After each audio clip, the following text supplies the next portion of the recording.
Dominique Deville de Perrières, vous avez choisi il y a quelques mois de présider le PRES, pôle d'excellence et de recherche et de... Non, pas d'excellence, pôle de recherche et d'enseignement supérieur du Languedoc-Roussillon. Au menu, un chantier lourd, large, riche, et puis quelques mois après, certaines désillusions, voire peut-être un essoufflement du projet. Pas du tout, pas du tout. Et simplement, comme les réformes de l'État s'accélèrent, nous nous retrouvons face à un conflit de calendrier avec de multiples projets, avec des objectifs à court terme. Et effectivement, notre premier objectif à l'heure actuelle, c'est de finir la copie sur l'investissement d'avenir. Voilà. Alors déjà, peut-être, IDEX. Pour nos téléspectateurs, il y a la fusion. Alors, la fusion des trois universités montpelliéraines. Le PRES, le pôle de recherche et d'enseignement supérieur, a deux missions principales, que sont d'accompagner les présidents des trois universités montpelliéraines vers une fusion ou une recomposition du site. Et la deuxième mission, c'est de piloter l'opération Campus, que nous avons obtenue en 2008 avec une dotation de 325 millions d'euros de l'État et auquel s'ajoutent 165 millions d'euros de la région. Est-ce que cette participation de l'État, cette opération Campus, est remise en question par le retard éventuel de la fusion ou l'absence de fusion? Pas du tout, et ni malheureusement par le décès de M. Fraîche, puisque M. Bourquin nous a confirmé que la région continuerait à accompagner et porter les projets qui avaient été initiés en partenariat avec M. Fraîche. Se fera. Le plan Campus se fera. Et là, nous sommes en train de travailler donc sur ce qu'on a appelé le grand emprunt, puisque vous savez que le président de la République a décidé de doter un certain nombre de campus d'excellence d'un financement tout à fait extraordinaire, puisqu'on concourt pour quasiment 1 milliard d'euros, pour nous, je veux dire, pour un site comme le nôtre, sur l'excellence de ce site, Et tous nos chercheurs, tous nos enseignants-chercheurs sont tous un travail d'arrache-pied pour rendre la copie qui devait être rendue le 17 décembre et pour lequel nous avons un petit délai supplémentaire. Et il n'y a pas qu'à Montpellier qu'on est en retard. Mais on n'est pas, je dirais, chaque site a ses difficultés. Nous avons une difficulté de formalisation, je dirais, de la copie finale, mais le périmètre d'excellence est là.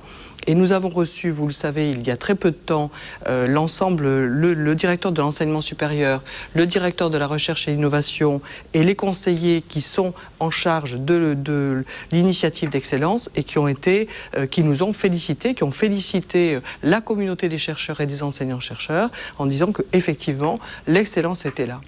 Alors quand Anne Fraisse, qui est la présidente d'une des trois universités, c'est l'université des lettres, pour faire simple, dit « Moi je me retire de ce projet d'excellence parce que finalement je vois que l'argent n'arrivera pas et que mes filières ne sont pas vraiment concernées », ça remet effectivement en question cette candidature-là au projet d'excellence ou faudra faire avec ou comment vous allez faire? Non, pas du tout. Donc d'abord, Madame Fraisse, comme je l'ai dit, c'est une femme intelligente qui défend sa communauté des sciences humaines et sociales. Elle a poussé un cri de colère. Sur ce plateau, ces arguments semblaient fondés en tout cas. Non, elle a poussé un cri de colère. De la même manière, on a beaucoup parlé, la presse s'est beaucoup emparée du classement de Shanghai. On a dit, mon Dieu, Montpellier, les sciences humaines et sociales ne sont pas au classement de Shanghai, et pour cause, le classement de Shanghai ne concerne pas les sciences humaines et sociales. Donc je veux dire, c'est la même chose.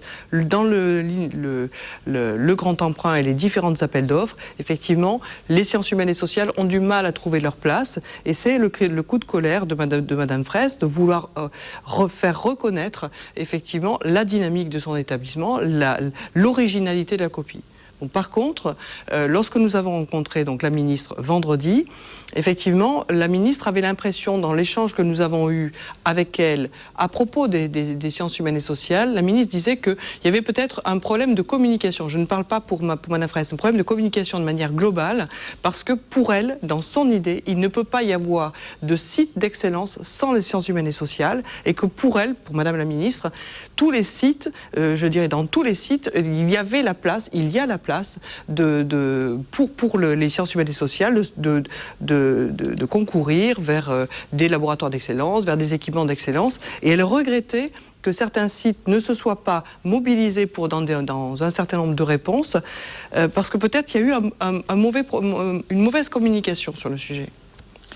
Est-ce que Anne Fraisse a été convaincue? Est-ce qu'elle Anne Fraisse a travaillé avec sa communauté. Elle fait partie je dirais, elle a orchestré, je dirais, une copie de laboratoire d'excellence qui provient de sa discipline, Humanect. Et donc, je veux dire qu'elle est tout à fait avec nous, et je crois quand même, elle a été dans la presse, on a dit Madame Fraisse est revenue, etc. Elle est là, elle est avec nous, et elle sera avec nous pour la copie finale. Les élus aussi, hein, on les a vus tout à l'heure, se sont inquiétés, c'était la semaine dernière, la semaine d'avant, parce que l'enjeu est important. L'université à Montpellier, c'est quand même le cœur de la cité. Si Montpellier rate ces étapes-là, c'est une remise en cause pour des décennies peut-être. Non, je crois que, comme je l'ai dit souvent, on a des présidents intelligents.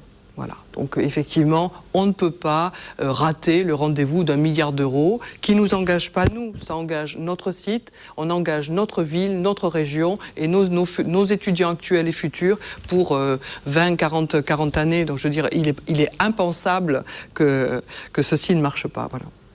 Eh bien écoutez, c'est sur ces mots rassurants que l'on va clore cette interview. Merci beaucoup d'être venu jusque sur le